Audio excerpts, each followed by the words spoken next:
खड़ी है, कितना डंडा बरसाया है, सुबह से कितना मारा है लोगों को, और टोपी वाला तो कोई छोड़ा ही नहीं है। क्या कोई एक्शन लेंगे इस पे? कोई शिकायत करने जाएंगे, किसी से बात करेंगे आप? अरे मुर्गी डकैती बकरी डकैती में बंद हैं हम।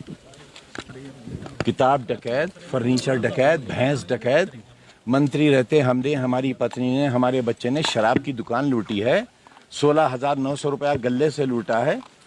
हम कैसे विरोध कर सकते हैं? हमें कहाँ से अधिकार हो गया विरोध करने का? हम खड़े हैं आपके सामने, हमें हिंदुस्तानी आप मान लें, यही बहुत हमारा सौभाग्य होगा।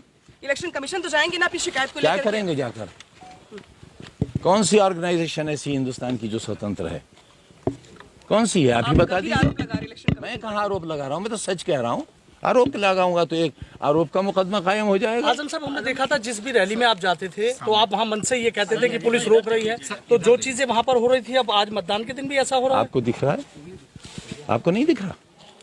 कभी तो सच बोल दो भाई। तभी इस्तेमाल करने आए थे, इसलिए लंबी लाइनें थी। आज मायूस हैं लोग और आतंकित हैं, डंडे से पीटे जा रहे हैं। कभी सुना है महिलाएं भी बंद हों थानों में? महिलाएं बंद हैं थाने। आप जाकर थानों की हालत देखिए ना, कितने लोग बंद हैं थानों में। आप जाकर देखिए, अभी जहां खड़े थे आप, जिस मोहल्ले से सारे वोटर आना थे उसके नाके पर कितनी पुलिस लगी है? 50-60 गाड़ियां पुलिस की लगी हुई है। कैसे आएंगे लोग वोट डालने जब 500 पुलिस वाले खड़े होंगे रोकने के लिए? बात हुई आजम साहब आपकी जिला प्रशासन से, निर्वाचन आयोग से, किस तरह कौन सुन रहा है जब आप ही लोग नहीं सुनते? जिसे चौथी आंख कहते थे, जब आपने ही अपनी आंख बंद कर ली तो ये तो होगा ही। देश की बर्बादी में आप 3.5 लाख वोटों से जीतना था। बेईमानी तब भी हुई थी, लेकिन मार्जिन बहुत ज्यादा था। सर, पुलिस प्रशासन के दोनों के जो आरोप लगाए जा रहे हैं वो निराधार है, बेबुनियाद। आपको क्या नजर आता है? आपने फिर क्या जांच की? आपको आपके चैनल ने क्या देखने के लिए भेजा है? पुलिस की भाषा बोलने के लिए? हम आपसे समझना चाहते हैं। हमसे क्यों समझना चाहते हैं? आपने वोटर से क्यों नहीं समझा? ये खामोश दीवारों से क्यों नहीं समझ रहे हैं आप? खाली पोलिंग स्टेशन से क्यों नहीं समझ रहे हैं आप? भाजपा के लिए जिलाधिकारी का ये कहना है कि हमारी बात खुद उनके प्रत्याशी से हुई, हमने उनसे कहा कि अगर कोई तथ्य है तो शिकायत दीजिए, लेकिन आपको नहीं क्या दिख रहा है? आप देखिए ना, अपना कैमरा घुमाइए ना। इसे चुनाव कहेंगे आप? अगर हिटलर के जमाने में चुनाव होता, चंगेज के जमाने में होता तो शायद ऐसा ही होता। हो सकता था वो भी कुछ पढ़ने देता। अच्छा सर, हमने मतदाताओं से भी बात की थी, तो मतदाता को भी कहना था कि कुछ ऐसे मतदाता कि बस अगर कह देंगे तो दिक्कत हो जाएगी। ये सब घर पे पुलिस पहुंच जाएगी, अभी उठा लाएंगे, चालान हो जाएगा। हमारे साथ भैंस डकैती में, क्योंकि वो एक खाना खोला रहते हैं ना पुलिस का, अज्ञात में बकरी, मुर्गी, भैंस, किताब, फर्नीचर डकैती में उनके भी नाम बढ़ा दिए जाएंगे। अभी आखिरी नाम जो हमारा बढ़ा था, जिसके इसमें 2.5 साल बाद सुप्रीम कोर्ट ने उसी का तो संज्ञान लिया और बुरा माना। उसी पर तो मजिस्ट्रेट लेवल की बेल हमें सुप्रीम कोर्ट ने दी। संविधान का पहली बार किसी को हक मिला तो मुझे मिला। आज़ाद हिंदुस्तान में पहली बार मजिस्ट्रेट बेल सुप्रीम कोर्ट ने मुझे दी। लेकिन जो आप एक आरोप लगाते हैं, जो ज्यादतियां हुई यहाँ के आरोप कहाँ है?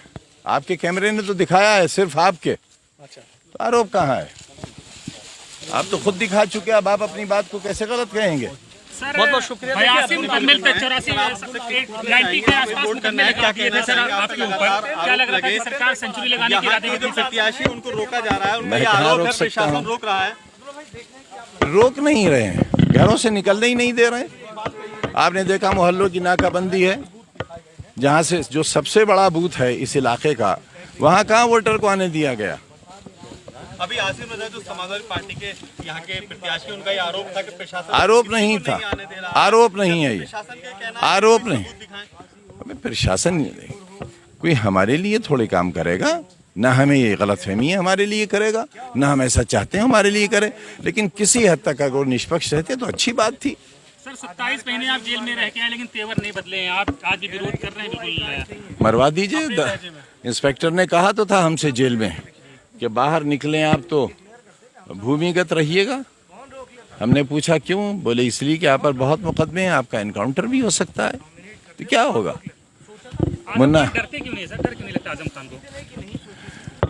पहले ही से मरा, इतने मुकदमों के बाद तो कोई भी डर जाएगा सर। पहले ही से अपने को मरा हुआ तय कर लिया है, तो फिर क्या डरेंगे? जिंदा लाश हैं हम। अच्छा, क्या लग रहा है, इसे आप जिंदगी कहते हैं, परिणाम आएगा? इसे आप जीवन कहते हैं, जो हमने गुजारा है, जो हम गुजारते हैं। जितने अपमान से हम रहते हैं अपने ही वतन में, जितनी जिल्लत और घृणा से रहते हैं, जितनी घृणा हमसे की जाती है। टाइगर ऐसी बातें कैसे कर सकता है सर? 3 दिन बाद